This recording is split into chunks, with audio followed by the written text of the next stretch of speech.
All those people who hate me smoking cigars, I'm back! Because I know you love me so much. So, yeah, as you know, when I smoke cigars, the divine speaks through me. The divine goes into my lungs and then comes out. All those cigars you don't inhale. For those people who keep commenting me, oh, don't inhale, it's so bad for your lungs. Guys, you don't inhale cigars. But hey, it's fun. Remember, you know those people who drink scotch till the age of 90 and then they smoke every day and they die at 91, 92? Why? Why is it that they live while somebody who never smoked, never drank, never ate meat, gets pancreatic cancer, gets lung cancer, dies early at 25, 26, 35? It's all in Panchanga. It's all in Panchanga. It's your Tithi, it's your Karna, it's the yoga at birth. There's a certain amount of breaths that are given to you. And once that tank runs out, nothing can intervene. You are to go. That's it. That's your contract. And especially in those tanks, you can see how strong the tank is. Is it a weak tank? Is it a strong tank? So you can do whatever you want. You'll live. Or you can be the most healthiest person and you'll just go like, look at Kim Kardashian's father, Robert Kardashian, I believe. Never drank, never smoked. Okay, and he, I think, died of like throat cancer. Why? So think about it before you say, about smoking. Rahu. Now let's get back to our subject. Okay, and obviously I have to thank Eve for this particular knowledge. I've got so much knowledge in the past 2 weeks. My brain is just fried. It's like, I'm ready, man. I'm ready for the vacation. Um, and this is something I'll be definitely be teaching in my school online when I get to my ascendant chapter. I think it's chapter 8 or 9. That's actually the one I'm looking forward to. That's going to be a creme de la creme. When you just understand ascendants. Understanding ascendants, and that's it. Predicting just by looking at the ascendant. Oh, you're an Aries? Okay, this is going to happen. Oh, you're a Gemini? This is what's going to happen. You can even date certain events in the ascendant. So, for those who are, let's say, are wanting to be astrologers, wanting to help people through this knowledge of Vedic astrology. And this is something that's not really talked about too much. Everybody knows that Parashara and Varamira, they all talk about looking at somebody's chart from Lagna, which is the ascendant, moon sign, sun sign, Arudha Lagna, Karakamsha Lagna, right? These are the 5 most talked about ascendants in astrology. Oh, where they are? They're on you can find them on my website, maghavedikastrologyacademy.com. I'll put the link there. That's where they are. But they're not starting right. I've only uploaded 5 or 6 classes up there. Rest will start on August 20th with the planets. But forget these are the 5 planets that we all analyze as individuals. Okay? From me to Dr. Pai, to K.N. Rao, to Mark Boney, my most amazing teacher in astrology.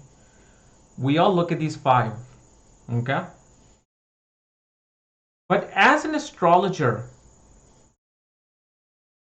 for you, for your individual chart, which planet should you make the ascendant to study? And that's most like really good astrologers who can just see things and predict. And you're like, how are you predicting that? That's not even, my 4th house is so beautifully placed, yet you're able to predict. how this thing happened in my home or my mother or this. See, as an astrologer, you gotta find your strong point in the chart. Which planet speaks to you? Which planet gives you information in a chart? Meaning, not just who's your strongest planet, but which planet is wanting to help you. Which planet really is there to support you in whatever endeavor you take. And based on that planet, you make that planet the ascendant. And just read the chart from there. You'll find astrologers, regardless of your ascendant, you could be a Sagittarius ascendant, you could be an Aries ascendant, you could be a Libra ascendant. They may not care about it. They'll simply make Ketu the ascendant. They'll simply make Rahu the ascendant. They might make Saturn the ascendant and read your chart from there. Yes, Saturn. Anything. Some astrologers may take 12th house, make it the ascendant. Some may take the 8th house, make it the ascendant. Because 8th house is your sins of the past life. 12th house is your immediate past life. And there's a way, which is obviously it's a long drawn way, which I can't explain here, but you find out what the planet is that supports you. And if you cannot read a chart from the Lagna, because there are many times I run into charts and I'm like just looking, I'm just like this, like, okay, what is happening here? What is happening there?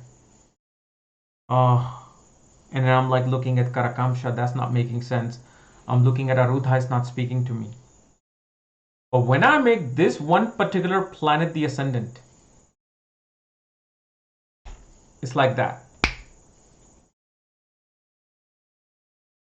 And then there's this one other technique where regardless of what planet, you simply make these two planets, either this or the other planet, the ascendant. But obviously, you know, Eve taught me this one other technique. She says only give it to a few people because people can misuse that. So I have to abide by her, you know, advice, because she taught me so much in the past 2 weeks that in a way she's kind of like the most valuable asset for my astrological knowledge. Because you gotta remember, Eve spent decades under gurus, you know, in ashrams and learning the actual guru to shishya type knowledge. You don't get that. I mean, I don't think I'll ever get that. I think I have a glimpse of that with Mark Boney, who, when he teaches me, I get it. And I know why. Because of Mark Boney, who has shown his chart, I can see exactly why he becomes the most excellent astrologer for me to learn from. But remember, astrology is so beautiful. It's not complex. It's vast. It's vast, but it's not complex. But it's beautiful. Like, don't just look at, if things don't make sense to you from the ascendant, the planet that always supports you, the planet that is strong for you, make that the ascendant. And just read the chart from there. You don't even need to tell the person you're reading the chart for. Like, so you look at their Lagna, you got exalted Venus in the 4th house with Jupiter. Okay? However, 4th from Ketu is Mars and Saturn and Sun. Or I'm sorry, 4th from Ketu, let's say, is Mars, Saturn, and Sun. Then you see, oh, why you couldn't catch the problem in the main Lagna chart. But when you make that supporting planet who helps you, who helps your intuition, helps your brain, you make that the ascendant, you start reading things. It's like you're just drinking water. So it's just one of those beautiful things about astrology, you know. that many do not want to share or may not share because it's their powerful technique. So find that point. And there are ways to find out. It's like certain calculations you can do, but once I talk about the divisional charts, like especially when I go into the techniques of Navamsha, Dasamsha, Drikna, Dwaradamsha, especially Dwaradamsha. When you see that particular planet in a certain area, certain way, overpowering, see, the simplest way to put it, the planet that overpowers your chart as an astrologer, not as an astrology enthusiast, you'll not get it. As an astrologer, you make that the ascendant and you read a chart for someone from there. Okay, so that's something I wanted to share with you guys. Because we run into a lot of charts, right, in our life. Seventh house has exalted, let's say exalted Mercury there, and Venus is in a good shape, yet a person is separated from their spouse, or the spouse is drunk, and is a gambler. They just can't take it, and you're sitting there picking your head in front of the client like, okay, how did I get that wrong? I thought this is what Parashtra said, this is what the great astrologer said, this is what Kapil has said, this is what Dr. Pai has said. It does very good in the 7th house. Yes, it does very good in the 7th house, but look at the sloka. I get it now. I completely get it. Look at the sloka when they write. Jupiter in the 7th house saved the marriage. Fine, we got it. Jupiter in the 7th house saves the marriage. Jupiter aspecting the 7th lord saves the marriage. However, from which ascendant does Jupiter in the 7th house is saving the marriage? That's not given. That's not given at all. This is something passed down from paramparas to generations to generations. There's another thing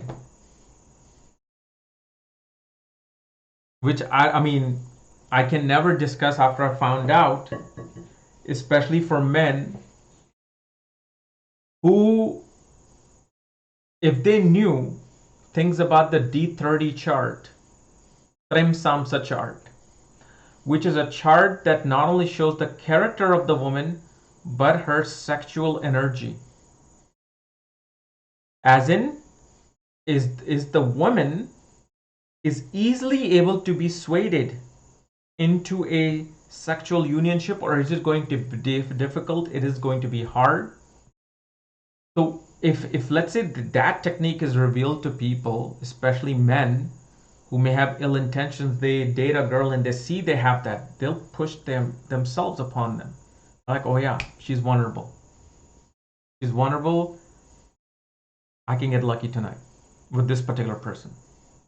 If they're all night, like I know exactly, like they could be on a dating site, and there's all these dating websites where you can actually look at the horoscope of a person, their birth details, and if somebody who knew this technique, they'll just go, oh, this is the person. That'll give me that pleasure very easily. There's all these things. And the thing is, I don't even need to hide it. If you read the certain classics, whether it's Tilak Deepika, whether it's BPHS, it's given in there. You can find somebody's weakness. You can find some, like the D30 chart. So we'll dive into that, but of course, I'm going to be, even in my school, I'm going to be careful of these things. But that's something that people really want to learn. And remember, when you take advantage of somebody through that, it's being recorded in the Akashic records. So don't think you can get away. You may get away right now, but you cannot get away from the divine. You cannot get away from the divine. So you may have your pleasure right now, but remember, at the end, you're going to pay. Because you might be at the other end as a woman being taken advantage of. So And then people will say, well, maybe the woman who's being taken advantage of, she's coming back as a person because she's supposed to pay this karma. Whatever, it's fine. If that is the thing, why are you trying to become part of that cycle? Because you're going to come back then. You're going to keep repeating the same thing over and over and over and over again, redundantly. It's like Punarvasu in motion with souls. Do you know that? Punarvasu Nakshatra is just in motion with souls. It's you who has to master that ability to get out from that pattern. So yeah, I'm definitely looking forward to getting to that ascendant part, because there's so many ways to look at a normal ascendant. It's just, it's not going to confuse you. It's just going to make you realize, like, wow, a simple just ascendant itself will tell you so much about a person from different angles. Then reading a chart from a normal, or those 5 ascendants I told you. Because just in one ascendant, just take Aries ascendant, there's like 5 different dimensions of dealing with that ascendant. 5 different dimensions. And another thing that I learned from Eve is the how 8th house is very important to understand. The sins that need to be corrected in this life. A lot of things I found out, because she genuinely wants to help me with my school. She wants me to be successful in my school.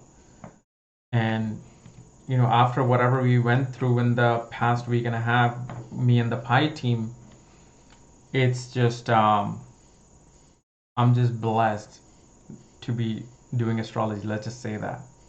I'm just blessed. Okay. Look at this. I have a professional lighter. This is the lighter of professional cigar smokers.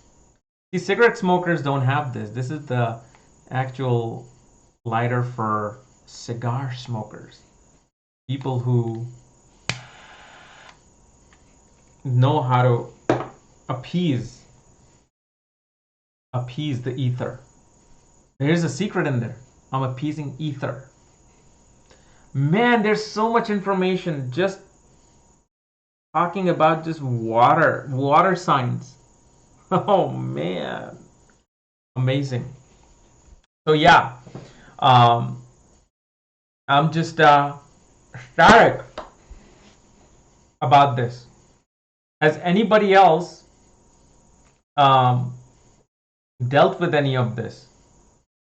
Have you learned anything from your teachers or anything else about, like, you know, ascendants?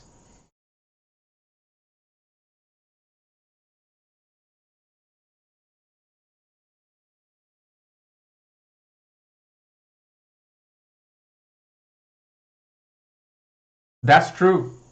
That is true. People need to learn the basics. Absolute basics. And one of the best basics to learn is obviously the classical knowledge, especially Yajurveda, Chintamani, Palak Dipika. I'll recommend Palak Dipika more than BPHS, and Saravali. These are like the foundation.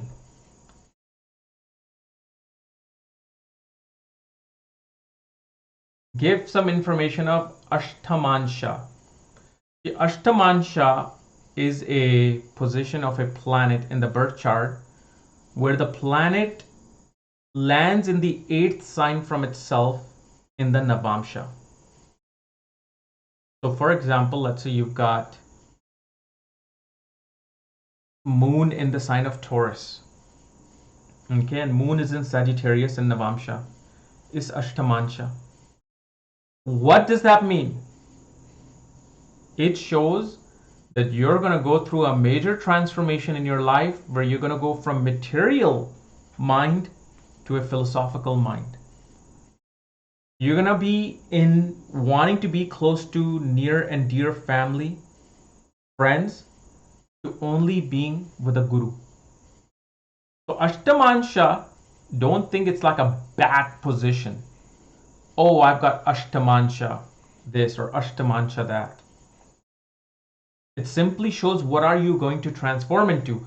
Now, how is that transformation coming? Now, that is something we have to see how the planet is placed in Navamsha. What is around that planet? And what's the yoga that is being formed in the Navamsha with that planet that will give you, oh, this is how your transformation is going to come in.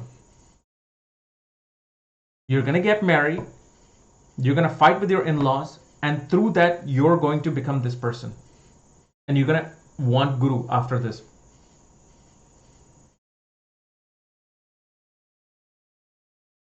So Alok is saying Venus debilitated in Lagna chart in Navamsha.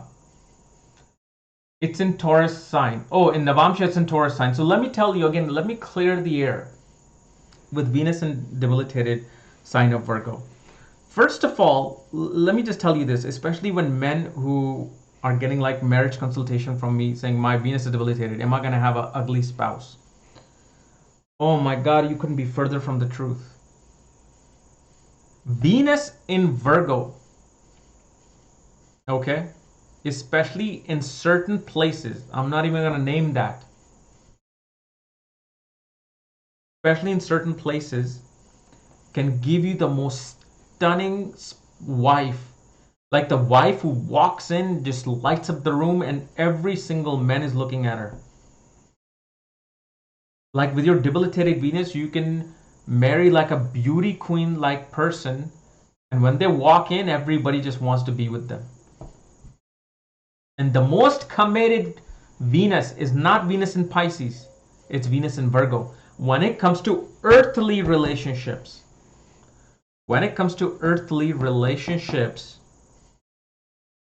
Venus in Virgo will be much more committed to you than Venus in Pisces. Venus in Pisces, first of all, will be aloof. They will even be addicted to certain things, or they will be devoted to a god before they're devoted to you.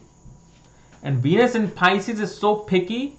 If you find a girl with Venus in Pisces and you go after her, she's gonna like just drain you out before she even says yes to a first date. So this whole thing, like especially even with people who say my Mars and Saturn are conjunct, they're in war. My fourth house, oh my God. First of all, do you know that Mars and Saturn are not enemies? They're not enemies. They're not enemies. They're neutral to each other. Then people will be like, well, I have Gaj Kesari Yoga. How come my Gaj Kesari Yoga is not working? Well, first of all, have you run through the Dasha of Moon or Jupiter for Gaj Kesari Yoga? Number one. Number two, Gaj Kesari Yoga can only happen with the involvement of the ascendant, or when Jupiter and Moon are holding the ascendant with their sign. Otherwise, there's no Gaj Kesari Yoga. And you know, this is just teachings of my teacher, Mark Boney. I mean, I love him. That he's just the most amazing teacher in my life. And I found him, and that was done. Once I found him, done with. Even with the Buddhatitya Yoga, there's like 48% of people who have Buddhatitya Yoga. Buddhatitya Yoga really truly is occurring in less than 6% of charts if you really look at it. You just gotta know how to look at it. And this is why I am so proud to now finally, after 10 years, starting this school with the right knowledge, with the right guidance, and especially, man, big thanks to the Pi team who have really given a majestic touch to my school with their knowledge. Because whatever I've learned from them, I'll be, sharing it with you and more, and hopefully I can bring them to on that school somehow. So we'll see. But right now I'm just counting the days, man. counting the days where I'm just gonna be near a pool all day with my eyes closed, listening to Krishna Das or listening to something, and that's it, just zoning out. It's coming up, man, soon. I'm counting the days and hours.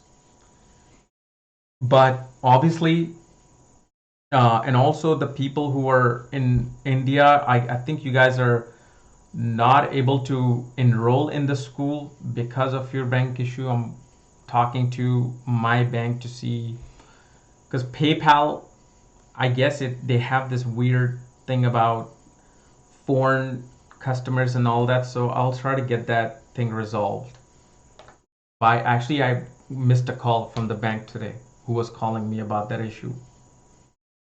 But yeah, so August 20th is where this journey will really begin.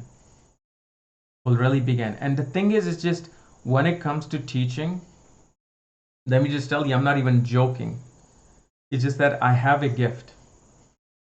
I have a gift of how to teach, of how to present something, the most complex of things. Once it gets through me, it like filters through.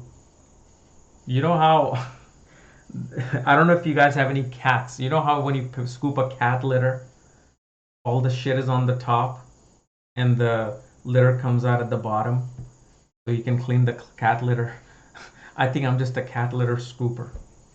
I take the most hardest, shittiest part and just drain it out. Yes, from August 28th, I've already uploaded 5 videos, so they're on there. Pretty much from the 5th video, you'll be able to predict events.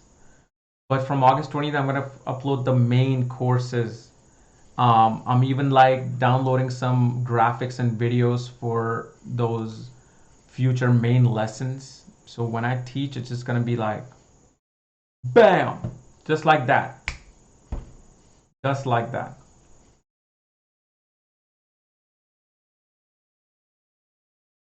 Venus and Mercury conjunct in the first house of Navamsha. Well, I mean, I can't say nothing because I don't know what's sign they're in, what's their position in the birth chart. I mean, it's a great conjunction to have in the ascendant.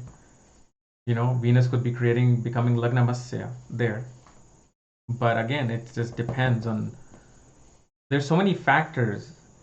Do you know even and this is when I'm talking about the aspect lesson that I will do in my school, when I talk about the aspects of planets, like Mars as a 4th, 7th, and 8th aspect, right? The aspect of planet actually becomes active at a certain age. So it's like snapshot things. Like you'll be able to see a chart and just say it. At this age, that happened. So, but yes, it's important to understand not just the lagna, not just the ascendant to study a basic chart, because sometimes you can miss the most important things that are like blinding you with the lagna, but they will be very much heir apparent from the special lagna that you make the ascendant, the planet that you make the ascendant. Even the houses you can make the ascendant and read the chart, depending upon what planet sits in those houses. So if your great planet is in the 9th house, forget even making that planet the ascendant. Just take anybody's 9th house, make that the ascendant. Read the chart. This thing is such a matrix, such a divine matrix that you can attack it from any angle and you can find a solution. You can see somebody's life on there. Okay. So anyway, guys, oh, and then also this one person reminded me I forgot to make the Venus conjunction videos. Ooh la la. It was Venus, Mars, Saturn, and Rahu. And Venus, Mars, Saturn, and Ketu. I forgot 4 planetary conjunction videos, which I'll cover probably by tomorrow. I'll just finish them so I can just get on with my 5 planetary conjunctions. So yeah, thank you for reminding me, whoever reminded me of that on my last video. Venus Rahu conjunction, second house of D9. Great conjunction for luxury and wealth. Great conjunction. Venus Rahu are great friends. And remember, Rahu, we shouldn't call Rahu illusion. Rahu is very real, very earthly and real. Rahu Ketu conjunction, we will understand that when I go into the Trimsamsa chart, the higher divisional charts. Because in higher dimensions, it's only on earthly planes that Rahu Ketu are separate. You got to understand something about divisional charts, which I will teach. Divisional charts are not just the chart of this realm. These are the charts that are telling you about other realms of your soul. What other realms they are coming from. Some divisional charts are not about this plane, not about this dimension. They're about other cosmic planes. That where Rahu Ketu are simply a body. Rahu Ketu are like this one Swayambharu person. So they're going to be one. They're not going to be separate. It's only for us. In this particular Bhumandala, Rahu has been punished to be separate. This is why we are so messed up in our life. We think about one thing, we follow the other thing. We think about good things, we commit our sin the next minute. Nobody's spared from it, including me. You know. But enough of my talking. I like to enjoy my cigar now. Okay. I'm listening to right now. I'm listening to Krishna Das music called Mere Gurudev. I love that song. I just keep playing it over and over again. It's by Krishna Das. Listen to it. Just beautiful music. Mere Gurudev. Amazing. Eve will be back soon. Right now, Eve is busy with her research. You know, she's doing some deep astrological research. They will come back with Jyeshtha Nakshatra video though. The Pi team will come back this weekend. They're gonna get together. Maybe I will join them too this time. Because I think I call Pi team the Pancha Rishis. Pi team and me, I'm giving us a new name. Pancha Rishis. It's like we're meant to come together. We were meant to find each other. Which is Dr. Pi, Sandeep, Togi, Eve, and me. The Panch Rishis. Of course, I'm not a Rishi. I'm just giving it as a, as a pop culture name. Just a pun. We're not Rishis. It's just a cool thing to say, right? Panch Rishis. So yeah, we're coming together before even the Sedona conference this year. We have to. It's not even us that we are getting together. It's the divine that wants us to be together. Let's just say that. Okay. So anyway, guys, I will see you tomorrow with my unfinished videos, including the Navamsha video. And in case if you have not gone to the website, you can go to maghavedicastrologyacademy.com. And that will lead you to my school, and I'll probably close the registration sometime around September, October, because then I'll be like just zoned in, baby, zoned in. Okay, so thank you so much, and please dwell upon the title of this video. What ascendant should you study in astrology? Not in terms of your chart, somebody else's chart. Okay? And I will see you guys later. Bye-bye.